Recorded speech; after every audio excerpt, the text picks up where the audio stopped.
It's time to talk sports. It's Hacksaw's Headlines, a panorama of the world of sports, stories, comments, and opinions. Now, here's iconic sports talk show host Lee Hacksaw Hamilton and co-host John Riley. Who wants to talk basketball? Who wants to talk March Madness? We do. Good afternoon, everyone. This is Lee Hacksaw Hamilton, along with my co-host, John Riley.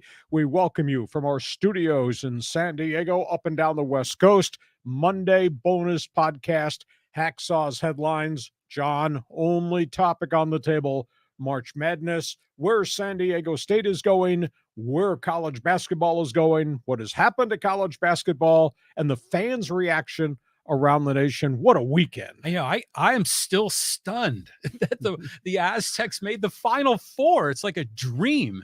But wow, what a great weekend. A lot of great games. I'm looking forward to getting into this. Before we start, and we do have some quick topics on the table, and like the games played, we're going to be taking a lot of shots and making them count and moving it quickly.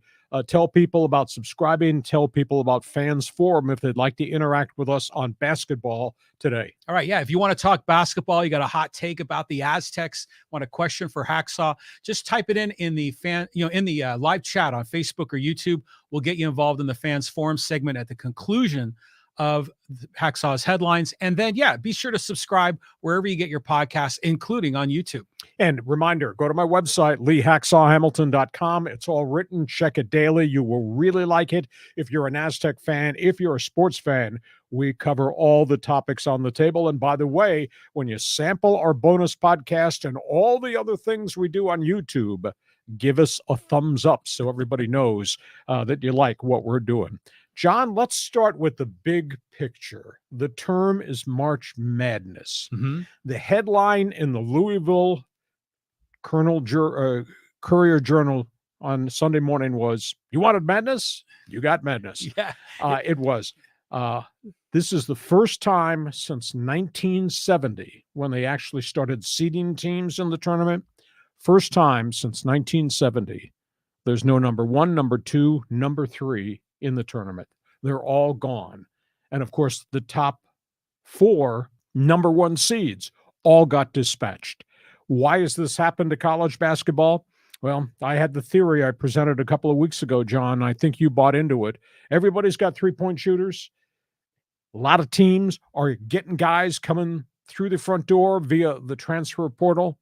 I think the arrival of a huge selection of players from Europe and some great big men who've come through Africa to get to schools has made a huge difference.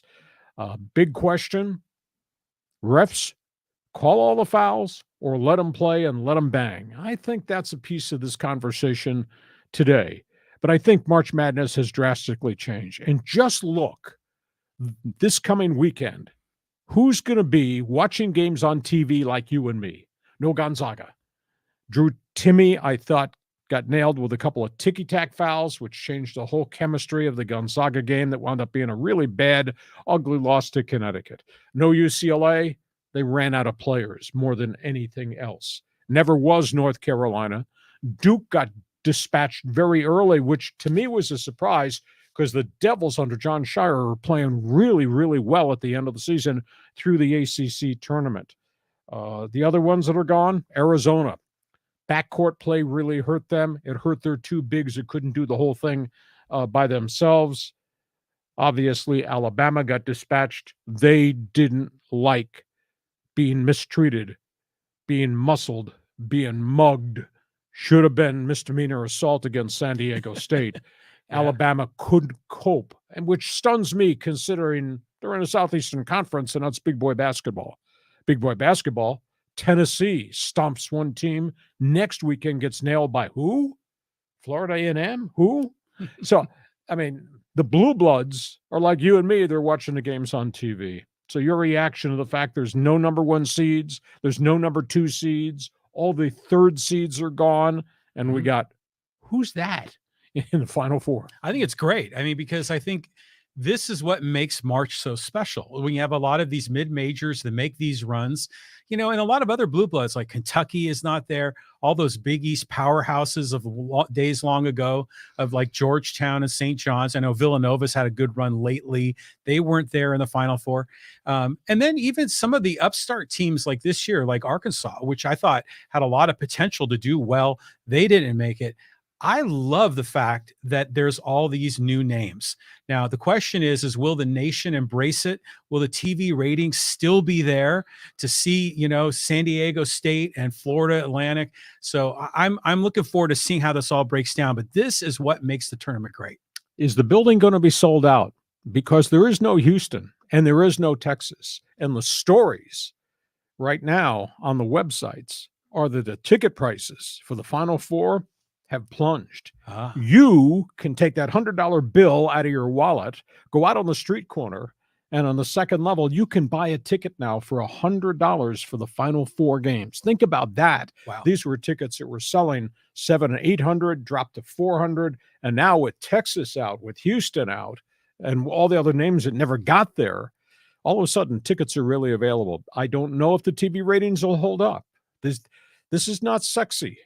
San Diego State, Florida Atlantic. Who? That's not sexy.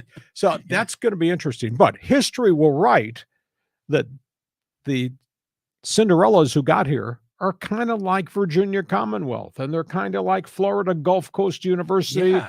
It's kind of like George Mason. It's a once-in-a-lifetime opportunity for those schools and these kids to walk down the hallway. So that's where we are, the big picture of March Madness as we go towards Houston and what's going to happen come Saturday in the 2 semifinal games, what's going to happen on Monday, championship night. Okay, you got topics you want to talk about specifically? What just happened in this city, which has electrified the city, turned this town upside down. Yeah. Everybody's a basketball fan, at least for the next 15 minutes. Yeah, I mean, there's an electricity in San Diego similar to when the Chargers went to the Super Bowl back in 1995. And the Padres went to the World Series back in the day. It's that same kind of vibe, and it makes it so exciting the way sports brings people together. But you got to look at what this program was in the 1990s to where they are now. I mean, it's like a dream. Those guys came here 24 years ago. Those guys, the legendary Steve Fisher, who should be in the College Basketball Hall of Fame, and the current head coach, Brian Dutcher, whose record is now 149-46. They came here 24 years ago. When I first came here, Aztec basketball was played in dingy and dark Peterson Gym. Then it was played at the sports arena where there were empty seats everywhere and nobody really came nor paid attention nor cared. Then they built Viejas and it took them time to fix it. Steve Fisher came in, looked at a team that had gone 4-22 and said, whoa, had to change the culture. Went 5-23 his first year, went 0-14 in the conference. Think about that. We're not talking that the Mountain West or the WAC was a power conference at that point in time, but he slowly built it. And he built it, didn't open very many doors in terms of high school recruits, but he built it with some transfers. The first big transfer he got was Tony Bland from Syracuse University, who came from a really good program. He was an LA kid. He knew Fisher from when Fisher tried to recruit him. So he landed, he was the first one, and slowly but surely, they'd get a Division I transfer every year. And then they started to open some doors, not so much in San Diego. I mean, the early group of Aztec recruits in San Diego were probably marginal players. Joe McNall, a 6'9" center, was here for a couple of years. Tony Clark played here before he became a pro baseball player, and then he got hurt. But they started to make advances first in the Inland Empire. They started to recruit up in Riverside, and then they kind of spilled over, and because of Tony Bland's arrival, they started to knock on doors and get some kids to look at them from Los Angeles, and it got better and better and better. And then they started to get bigger names, and Steve Fisher took JUCO recruits, and he took some D1 transfers who'd come and sit a year, and slowly it built. Steve Fisher retires. Here comes Brian Dutcher. Brian Dutcher does the exact same thing. Now, they are starting to get some 4- and 5-star recruits that come in the front door. Haven't been able to get really anybody from San Diego to look at him seriously yet. Now, maybe that changes things. But they've continued the pipeline from the Inland Empire. They've done stuff in Los Angeles. They've got contacts. They've started to do things out of Oakland, and now they're getting Division I transfers from all over the country. You know, Jaden LeDee is the latest one. He came from Ohio State and then TCU. So now they're starting to get a compilation of really talent. And I think that the best quote of all time as it relates to anybody at San Diego State, whether it's coaching basketball or coaching Aztec football, is coach them up. Because you get them, you mold them, and you make them really good players, and you have really good teams. So what San Diego State has done is probably a once-in-a-lifetime thing. You know, they've got 7 seniors, graduate students, or COVID-eligible players on the roster. They all vacate after next Monday night. So there will be a rebuild. There will be a change. So this is a one-time opportunity for this program to sell the nation as to who they are, and they've done it. But you go back to Steve Fisher, 5-22 his first year and 0-14 in the conference. That was then. Look at where we are now. Wow. I mean, I remember back in the 90s that there was a lot of people here locally that were not happy with Steve Fisher being hired because of what happened in Michigan. And a lot of people said, you know, he was just made the scapegoat, but still some people, you know, were holier than thou and didn't want him. But they were considering Jerry Tarkanian for that job back then too.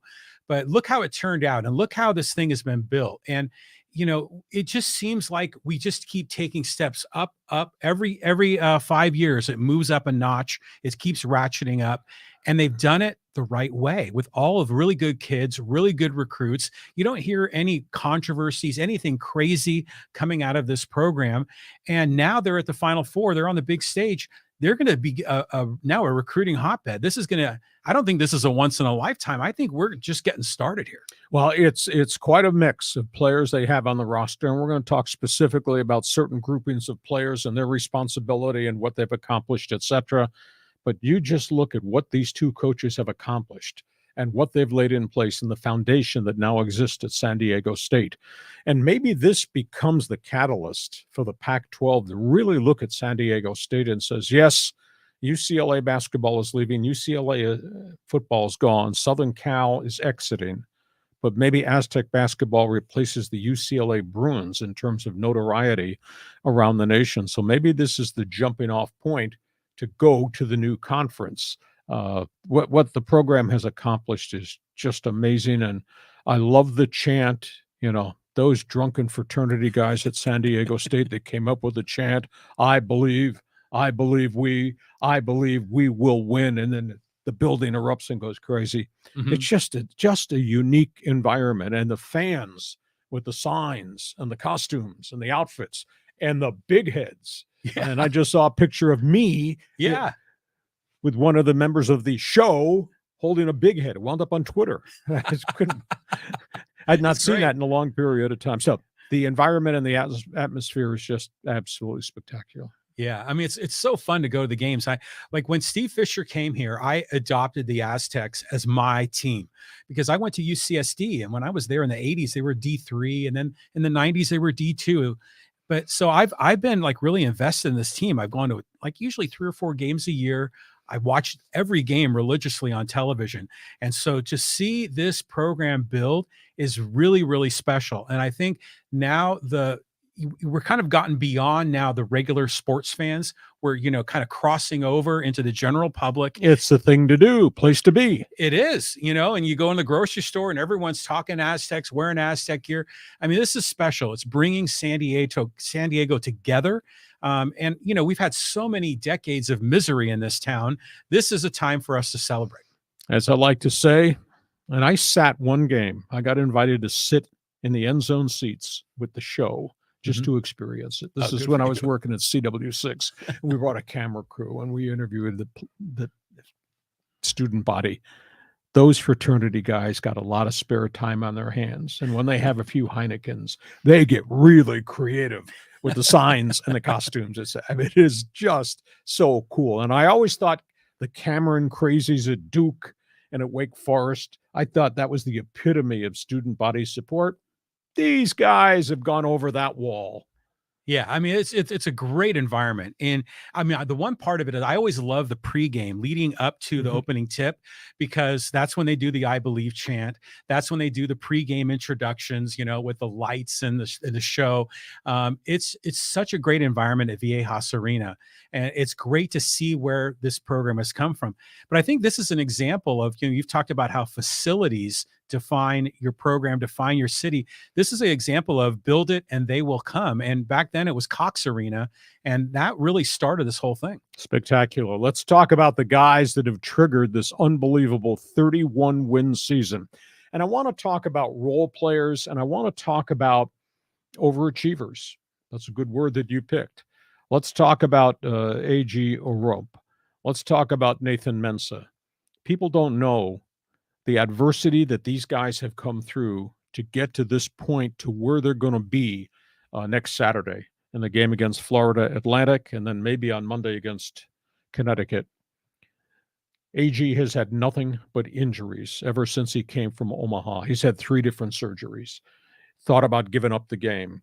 Body could not handle the pounding, could not handle the practice regimen, etc. Brian Dutcher of the opinion, we want you to be part of the team, be an assistant coach.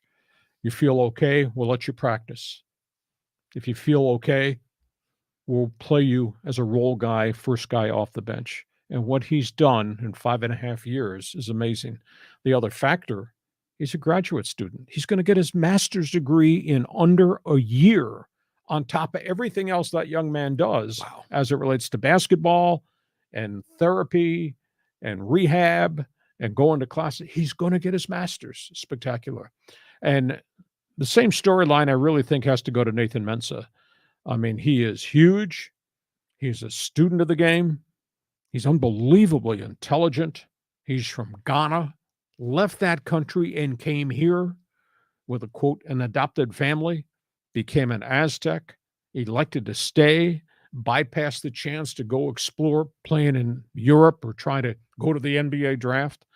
He's going to get his master's degree. He's in a 2-year program. He's going to get his master's in June in 1 calendar year. Wow. Think about that. And he's the one that went through the scary episode with the blood clot issue in the lung.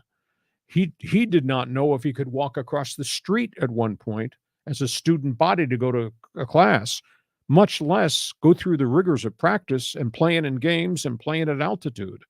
Luckily, with sports medicine, they were able to treat it. They were able to control it. 2 really unique student athletes. And I use that term student athletes because many times we can't use that term as it relates to these guys who are playing games in front of us during the college season. Overachievers, yeah, probably. But I will say this about AROP. He changes the chemistry of the game. He comes in and things happen. Bodies on the floor, elbows, personal fouls, rebounds, tip shots, hook shots, jump shots. And the same thing with Mensah. And you look at what Nathan did at the start of the second half in the game against Creighton when they were losing. Block shot, field goal, critical rebound. Chemistry of the game changes. Late in the game, he made 3 big plays in the final 90 seconds. And by the way, when the Aztecs were starting to rally in the middle of the second half, who triggered it? AROP. Into the lane, into the paint, hook shot over the 7-1 center, hit 2 of them, and then had another one down on the low block against their other big guy. I mean, their contributions, not 40 minutes of basketball, but their spurts of 8 to 10 minutes changed the chemistry of the game. I think it's a primary reason why the Aztecs are going to play this coming Saturday in the Final Four. Those 2 guys might be overachievers, but boy, are they contributors. Yeah, they're terrific. I mean, terrific young men. I mean, this is all part of the culture, right? That Dutcher is building. I mean, this is the exact opposite of Kentucky with one and done. These are guys that, are not only graduating, they're getting master's degrees. In 1 year. In 1 year, through all the practice and all the travel and everything else that's going on. It's just remarkable. But every time I see, especially these 2 young men, AROP and Mensah, just fabulous. And the whole story about, AG coming to America and now he has his citizenship here in the United States. I mean, these guys, I mean, I know AG's not going to continue playing basketball. Nathan Mensah will continue playing somewhere. Hopefully he can play at the highest possible level. I don't know if that's the NBA, but whatever happens, these two guys are going to be really quality human beings as they move into their 20s and 30s and beyond. You know, we love the history of Aztec basketball. And if you go back, way back, you know, maybe the first great modern day Aztec player was Michael Cage. Went on to a nice career in the ABA and NBA as a 6'9" guy. Yeah. Played under Smokey Gaines, who was here and did a good job for a short period of time. And then we fast forwarded to where we got to the Steve Fisher regime, and we had Jamal Franklin, a good player. Now, did not make it in the NBA, but has played in Europe for the last decade or so. And then obviously that transitioned us to Kawhi Leonard's superstar. Nobody, I don't think, could have ever expected Kawhi Leonard to be the complete basketball player he's turned out to be. He was a great defender. He had size. He had length at the defensive end, but he became a great shooter. When I first saw him in San Antonio standing out there drilling threes, I said, where did this come from? Because we never saw that at Cox Arena Viejas. And then obviously we fast forwarded now to Malachi Flynn, who's in his second year with the Toronto Raptors. But we have had now spectacular individual players, good kids, really do something with their career. So I'm looking forward to them. Let's go to the next topic on the table because we've got more names to talk about. Yeah, and Jaden LeDee is still having a great run through this tournament. I mean, we can't speak enough about him. That's big boy. That's big boy basketball. And he is 6'9" that plays like he's 6'11", and he's explosive, and he's got an outside shot, and he's crafty around the net, and he's tough as nails in terms of contact. He's got an NBA body. I would hope he'd come back because he'll be the cornerstone if he plays one more year. And he found himself. This was a kid that was highly recruited, wound up at Ohio State, didn't fit, went to TCU. Okay, that's not a basketball school. Comes to the Aztecs, redshirts a year. He's got one more year to go. I hope he stays. But that's a big-time basketball player. And, you know, when you talk about the history of Pac-12 teams, stud guys, big bodies, whether they wore UCLA colors or they played at Arizona or they played up at Oregon, that's the type of kid that San Diego State has and needs to continue to recruit. So I would hope he will stay here and play one more season. And he does change the chemistry of games, part-time starter, part-time guy off the bench.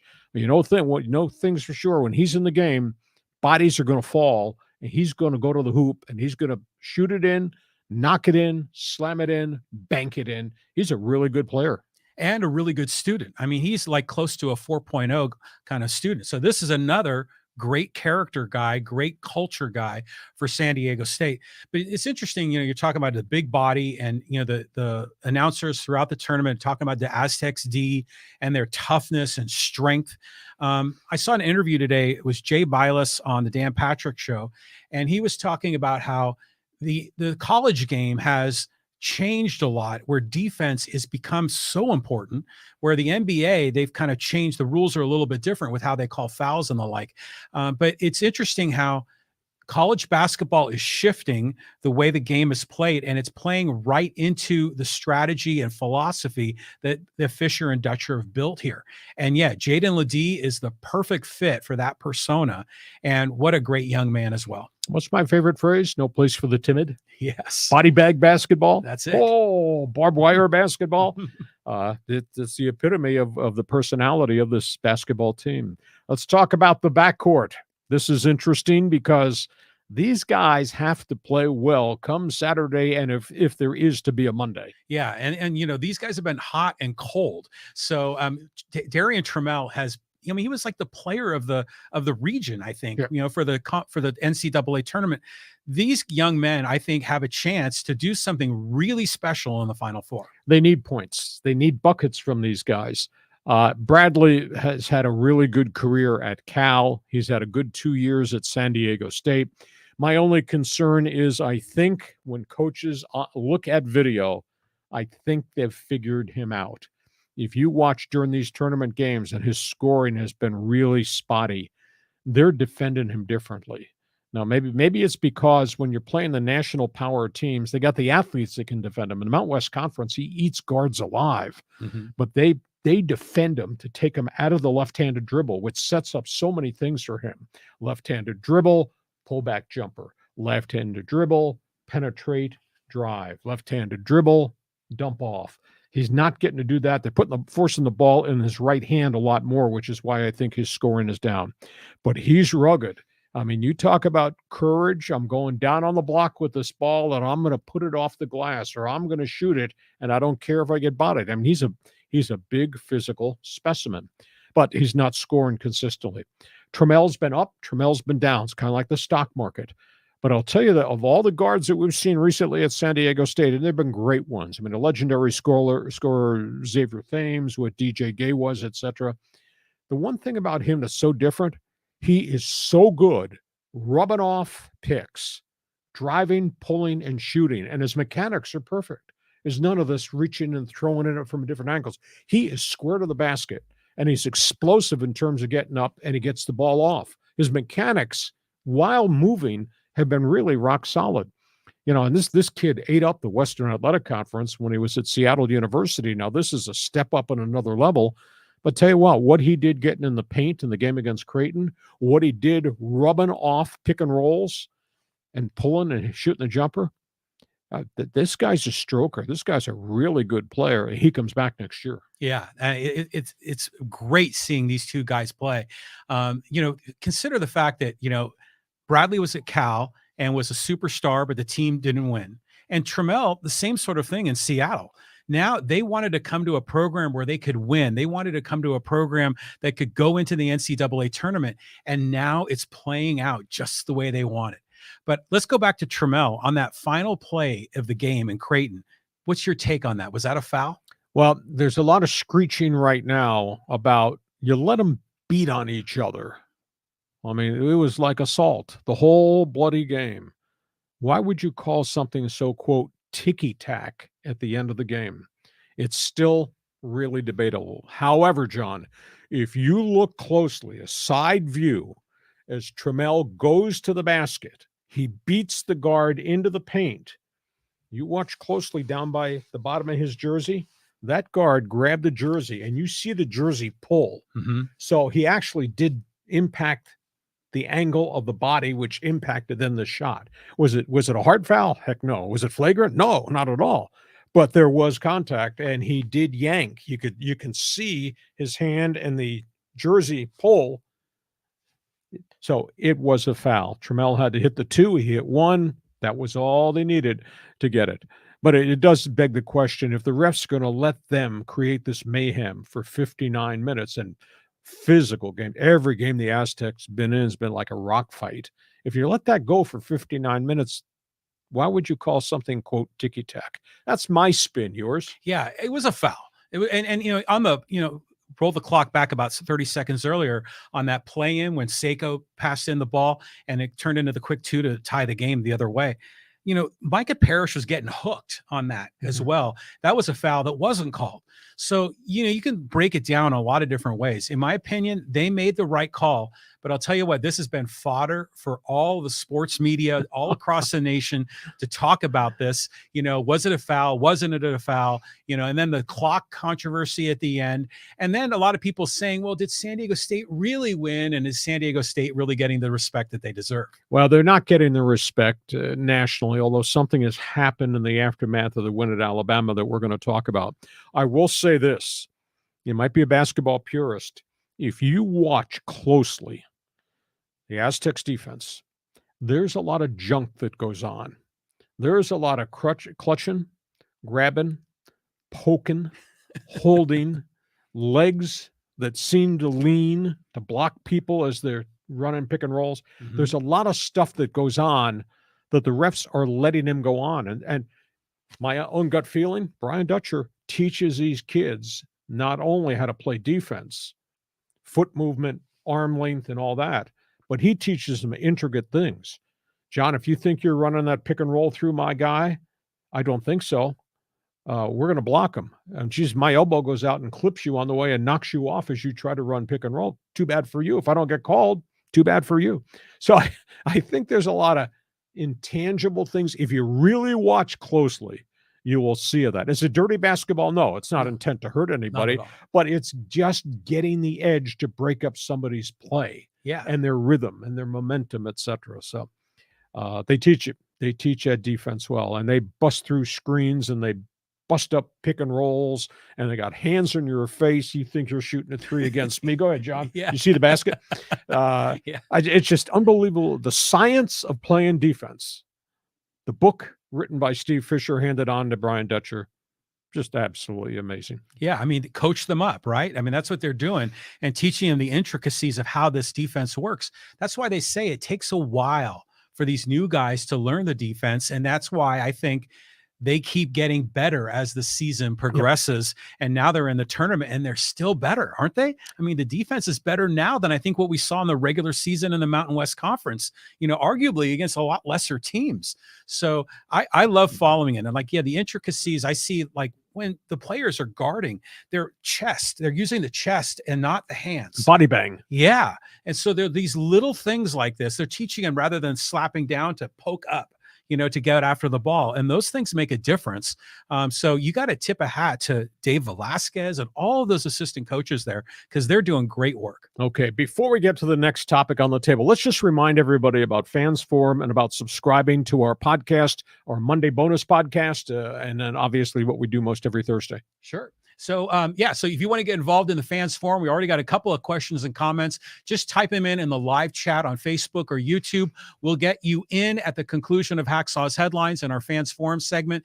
And be sure to subscribe wherever you get your podcasts, on all the audio-only platforms, as well as on YouTube. And you can also follow Hacksaw on Twitter, on Instagram, on TikTok. I mean, we're pretty much everywhere these days with a lot of great video content. And when you watch any of our stuff on our podcast, make sure you give us a thumbs up, because we really appreciate that. And if you like sports, go to my website, leehacksawhamilton.com. On the internet, it's all written. You'll really like it. Okay, let's move on, because now there's off the court stuff I want to address. Okay, and I think you hinted a little bit about this to me over the weekend. Let's get into this story. So San Diego State punches Alabama in the mouth. They harassed Brandon Miller, their 6'9" All-American forward, maybe the player of the year. They really played rugged against their 7-footer, kind of took him out of the game.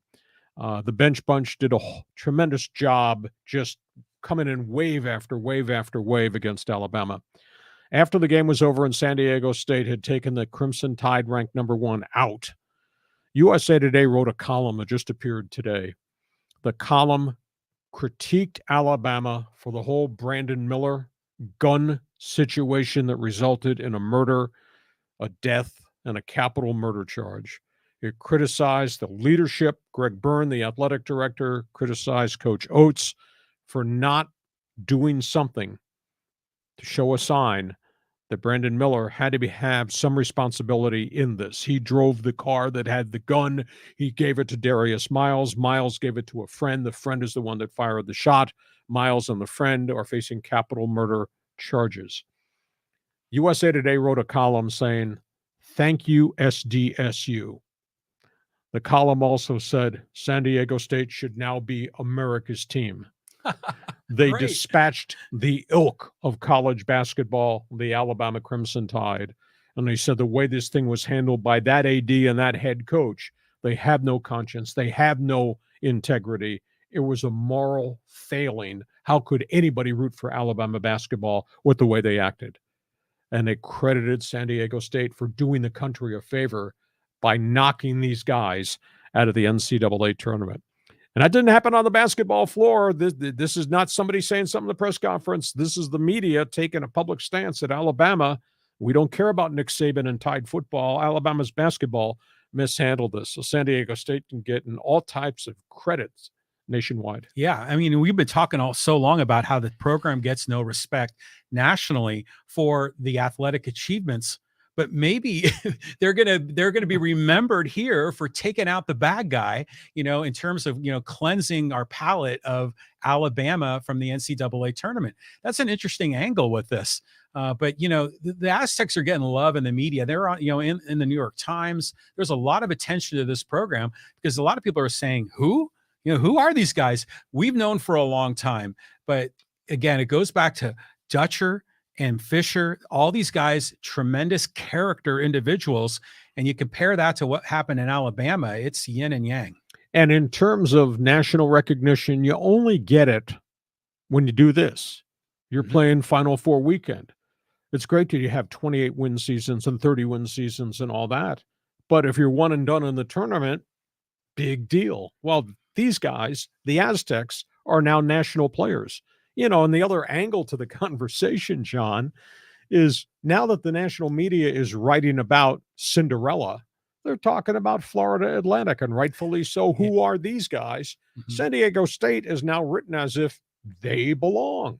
They have arrived. They've taken the next step forward because now they've won these 4 games in March Madness so far. So step forward.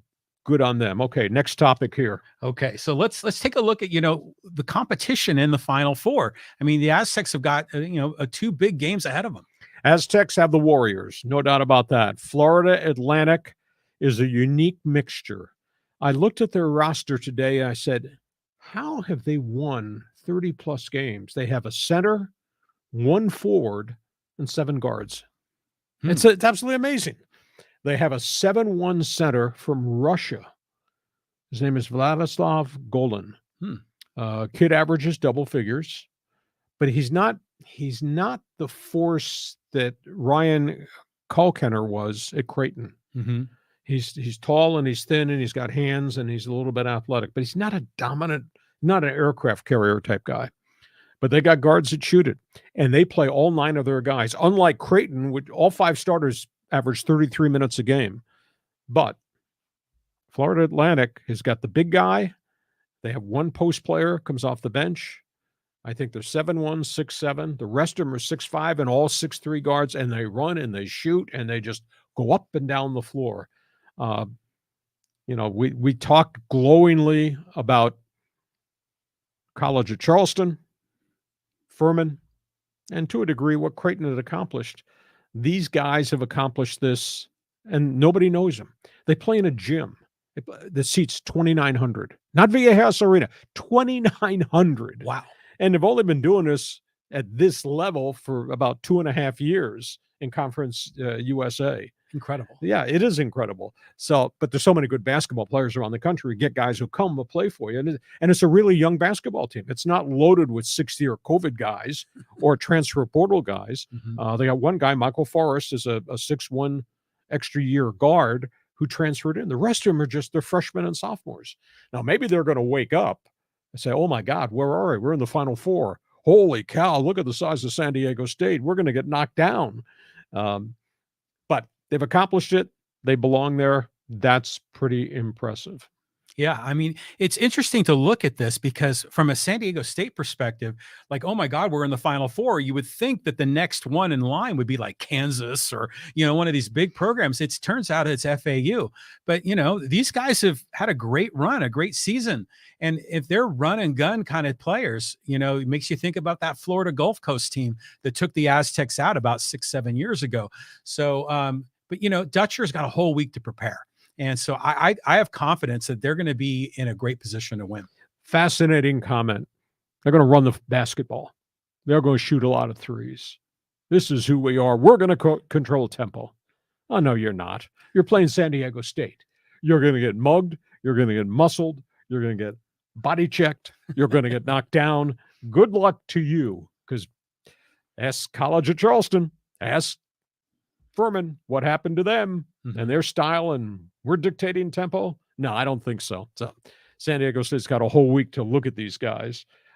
I felt really bad at the end of the Florida Atlantic game against Kansas State. And this has not gotten a lot of publicity, and it should, as they were shaking hands at the end of the game. And it was a really great game between 2 teams that played fire wagon basketball. The Kansas State players refused to shake the hands of the 7'1" Russian center. Really? I thought that was really, really tacky. They walked right by Golden, and that's a good kid. That's a young kid. He's got nothing to do with what's going on in Russia and in Ukraine.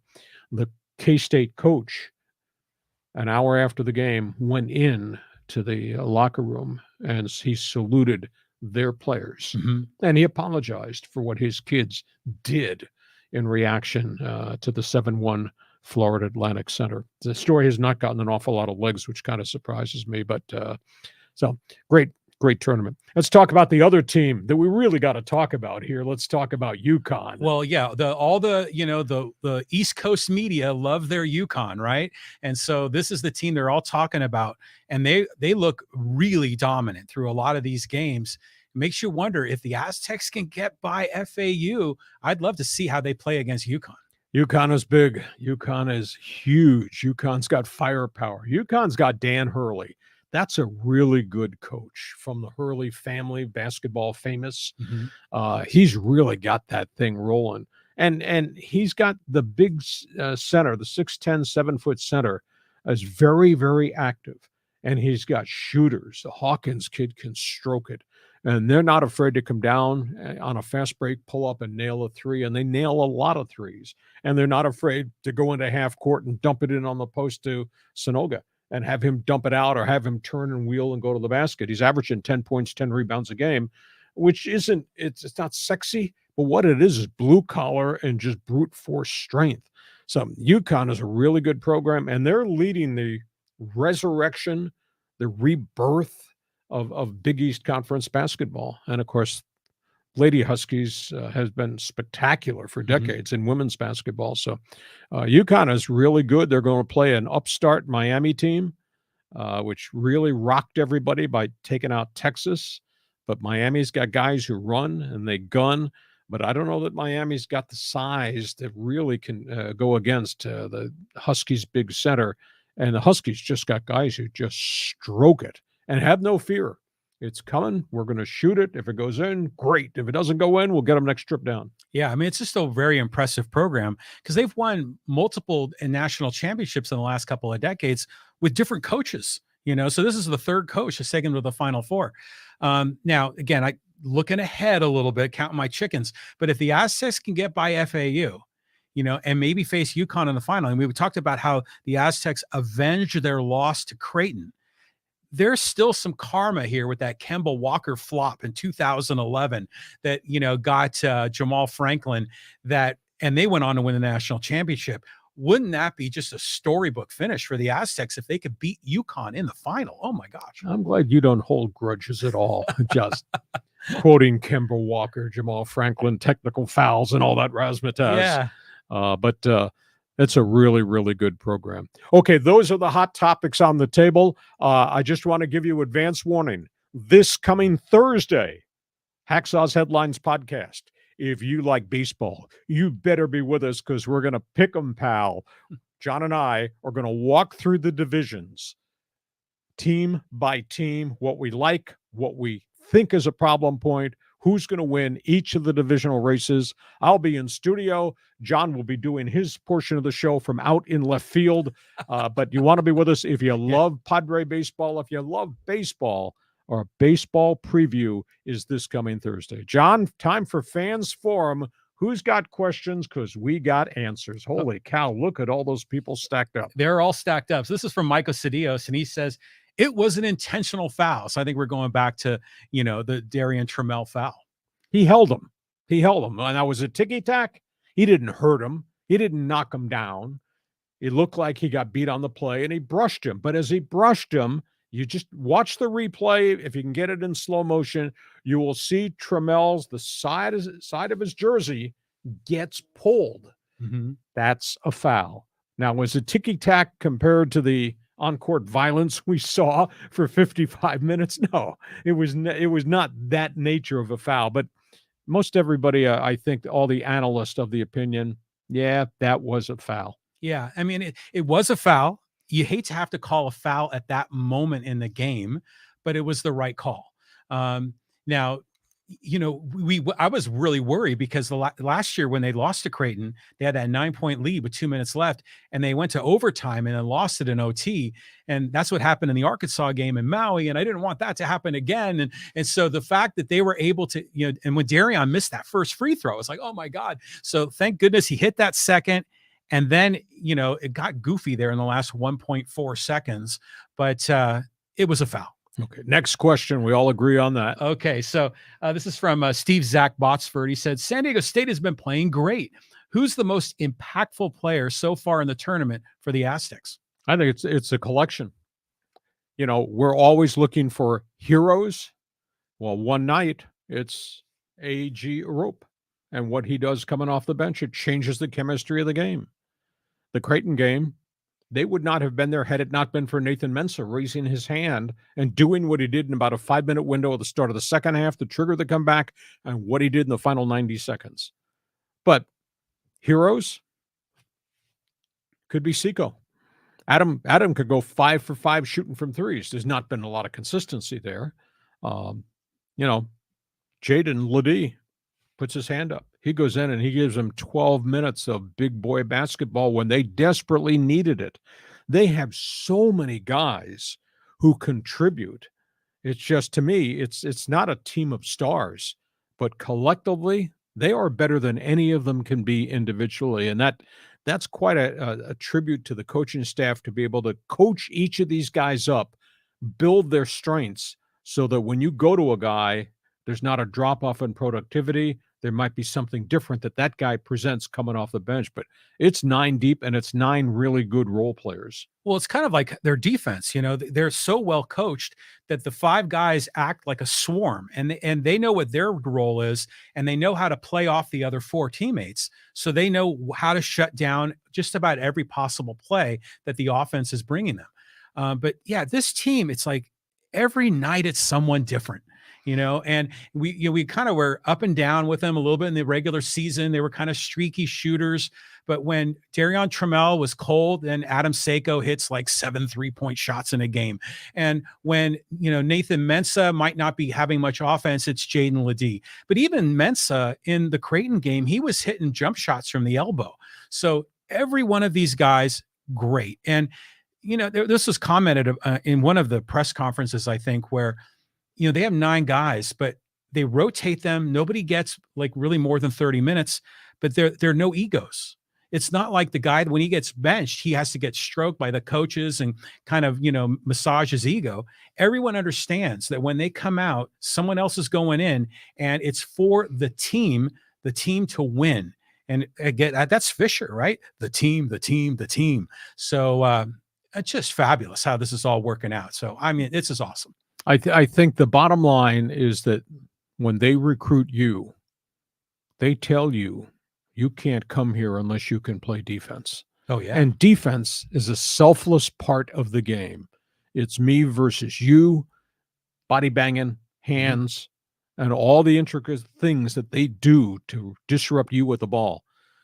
That's selfless. That's, you do it because it's part of the job. And that's the kind of kid that they recruit. And I'm sure they could get every type of transfer in the world to come in here. But if you don't want to play defense, John, you'll be wearing somebody else's colors, and then we're going to body. Yeah. I mean, it's, you know, these guys take pride in their defense. I mean, that's what Micah Parrish did in Oakland. That's what Darrion TRAMMELL did in Seattle. These guys were defensive stars.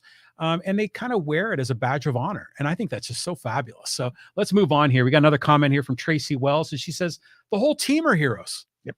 The whole team. You know, it even seems like even the guys that don't play on the bench, you know, like Miles Bird, I mean, they're there emotionally with the team. It's really a family that they've built. Yeah. And collectively, like I say, I think collectively as a team, they're better than any of them individually. And I just think the group is what has allowed them to get 31 wins this season, and they got 2 more games to play. Just amazing. Next question. Okay, so let's move on to some of the YouTube comments, because we got some really good ones here. And this is from GOA69, talking about, since the San Diego State Aztecs will bring proper combat to the Alabama Crimson Tide. You know, this was on the preview show that we did before the Friday win at Alabama. Yeah, low tide has arrived in Tuscaloosa. Red tide. San Diego State mugged them. And I think John and I both agree, Southeastern Conference is a place for warriors. That's really good basketball. That's really physical basketball. And I just thought as the game wore on, Alabama, John, they wanted nothing to do with Mortal Kombat. And Brandon Miller just got taken out of the game. And this is a 6'9" gifted athlete, runs the floor, wide variety of shots, pretty good passer. And they just kept banging him. and his just game went away. He was 3 for 21. Player of the year, 3 for 21 shooting the basketball. And Bama, 11% from the three-point line. Think about that. You don't see those kind of statistics ever. Yeah, not ever. And you think about the SEC, you think of football and the big tough guys that they've got, on the offensive and defensive line. And here it is now, the Aztecs out toughen the SEC. I mean, you got to love that line. Yeah, very much so. Think about the statistics. San Diego State, John, has now played 4 games in postseason. The opponents in these tournament games, this is the best of the best in college basketball. The opponents collectively are shooting 36% against San Diego State in the 4 tournament games. Incredible. From the arc, where everybody's got strokers now, everybody can shoot the 3. Opponents, 18% from the three-point line. Wow. When you look at SDSU and a guy wearing red and black coming at you. This just didn't happen in one game. They've done it every game they've played in the 4 here in March Madness, just like they do it for virtually the entire season of the Mountain West Conference. Unbelievable. They're holding them to season low points. I mean, this is just amazing. Here's another comment from the YouTube from Will Brazzi. He says, "Go Aztecs, great win. Miss you, Hacksaw." Well, we're here. Monday bonus coverage, Thursday regular, and then, of course, you can sample what I write every day of the week. It's really a cool time to do sports talk in the venue that we do it now here. Yeah, so let's move on here. We got another comment, and this is about the whole San Diego State no respect. And Ricardo Olivo just says, respect. That was his only comment on YouTube.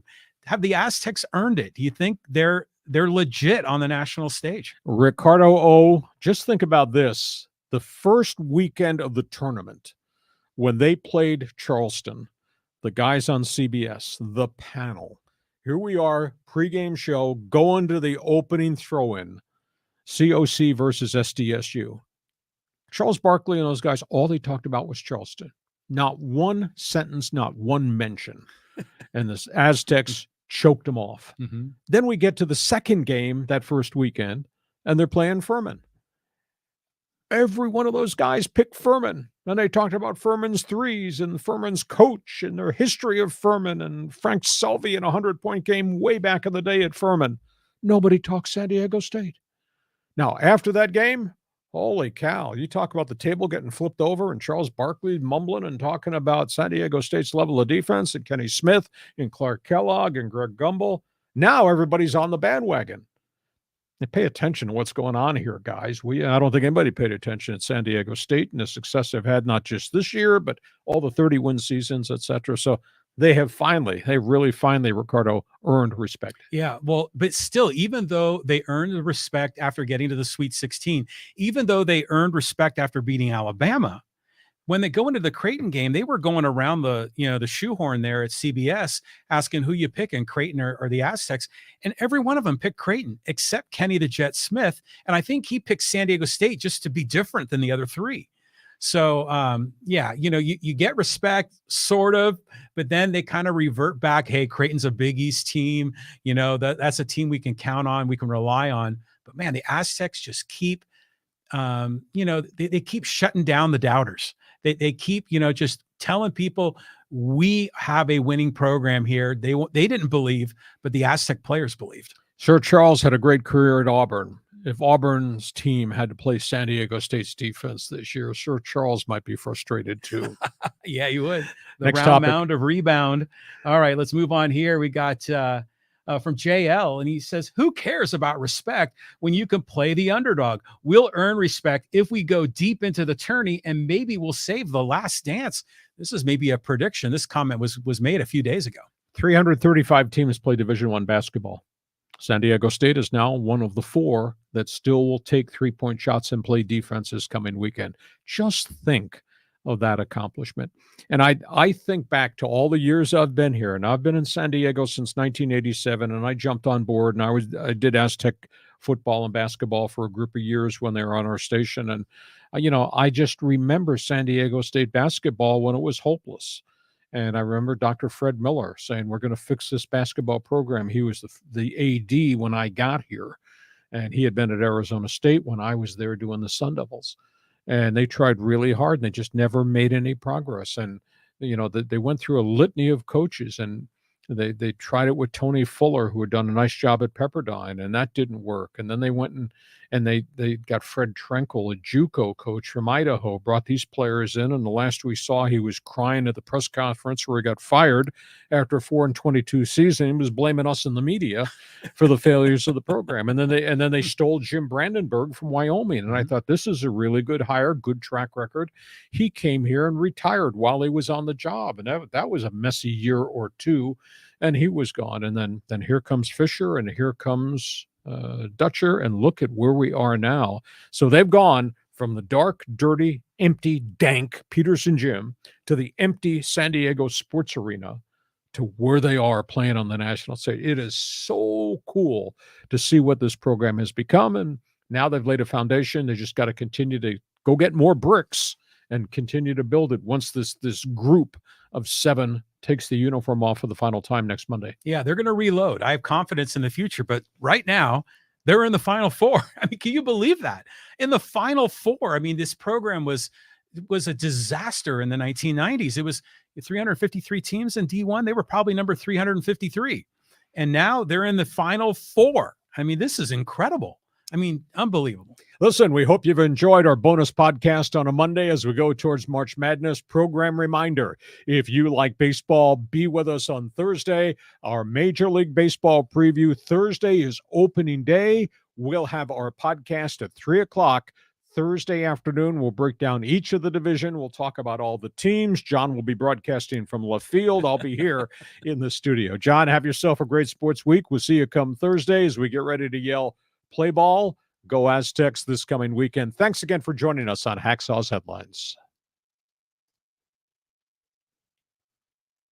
Join us again for Hacksaw's Headlines on YouTube, Facebook, and Twitter. And find the audio version on your favorite podcast apps. For more content, go to LeeHacksawHamilton.com.